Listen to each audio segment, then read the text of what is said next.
السلام عليكم ورحمة الله، ازيكم حبيباتي عاملين ايه؟ يا رب دايما تكونوا بخير. النهارده ان شاء الله باذن الله فيديو جديد نبدا كده بدعاء اللهم لك الحمد كما ينبغي لجلال وجهك وعظيم سلطانك. الفيديو النهارده ان شاء الله هو كده شويه مشتريات كده بسيطه نجدد بيهم المطبخ في رمضان ان شاء الله. بصوا يا بنات، انا لما باجي اشتري حاجه ما بشتريش اي حاجه والسلام، انا بشتري الحاجه اللي ناقصاني واللي انا عايزاها واللي انا عارفه انا هستخدمها في ايه. فلمّا باجي أشتري بابقى أنا عارفة أنا إيه الحاجة اللي أنا هاشتريها بالضبط، والتكلفة بتاعتها هتبقى قد إيه بالنسبة لي. بُصّوا، أول حاجة أنا ابتديت بيها وهي الرول اللي هو الsticker دوّة، أنا عايزة أجدد الرخامة بتاعتي على رمضان إن شاء الله بإذن الله، فجِبت الرول الأبيض دوّة، جِبت منه 2 عشان يكفّي المساحة عندي كلّها.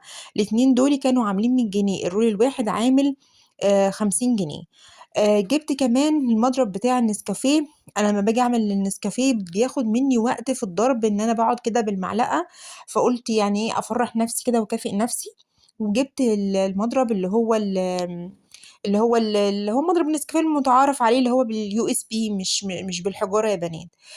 قُلت إيه هينفعني يعني وكمان معاه مضرب بيض صغير. بُصّوا دوّة إيه 3 مستويات، أنا كده إيه حاولت إن أنا أجرّبه كده معاكم.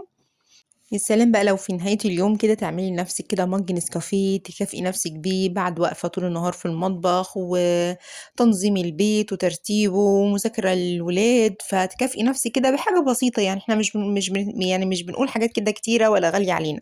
مَج نسكافيه كده لو قعدتِ شربتيه كده مع نفسِك كده في هدوء كده وفي سكينة، تبقى حاجة حلوة بالنسبة لنا جدًا خاصةً لو هي يعني في نهاية اليوم.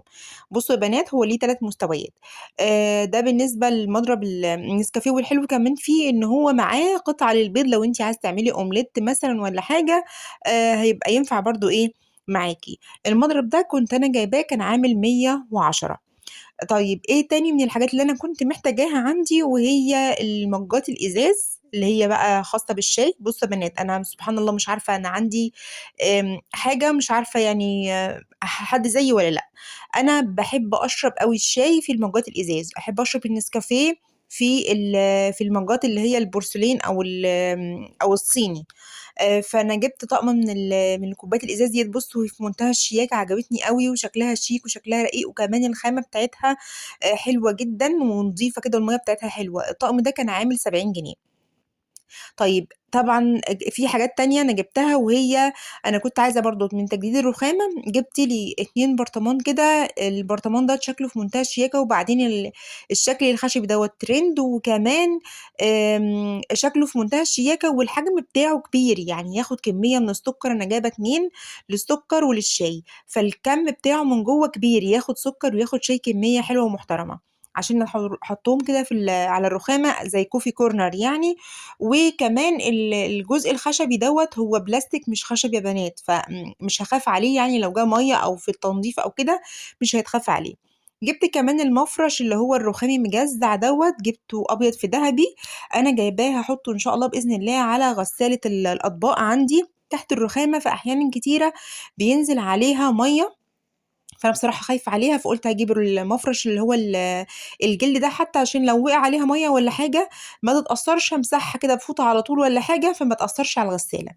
طيب داخلين طبعًا على رمضان، رمضان يعني طواجن، يعني رُز معمّر، يعني طواجن ورق عنب، طواجن بامية، مكرونة مثلًا باللحمة المفرومة في الفرن أو بالسجق في الفرن، فما فيش غنى عن الطواجن الفخار. أنا بصراحة يا بنات ما كانش عندي خالص طواجن فخار، يعني أنا ما جبتهاش بصراحة قبل كده ودي أول مرّة أجيبها، فعجبني الحجم دوّة وبعدين إيه السعر بتاعه حلو، ب35 جنيه الطاجن.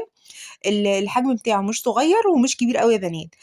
قُلت حلو هينفعني لو أنا مثلًا في عزومة وعايزة أعمل طاجن ورق عنب في الفرن، هيبقى حلو أوي هيبقى شكلها حلو وشيك في التقديم.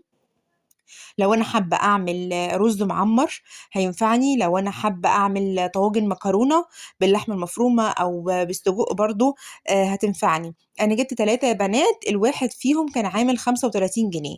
ديّة كده يا بنات مشترياتي البسيطة اللي أنا جِبتها عشان خاطر أجدد في المطبخ وأفرّح نفسي، وكمان كان في حاجات ناقصاني، فأنا قُلت بالمرّة إيه أجيبها.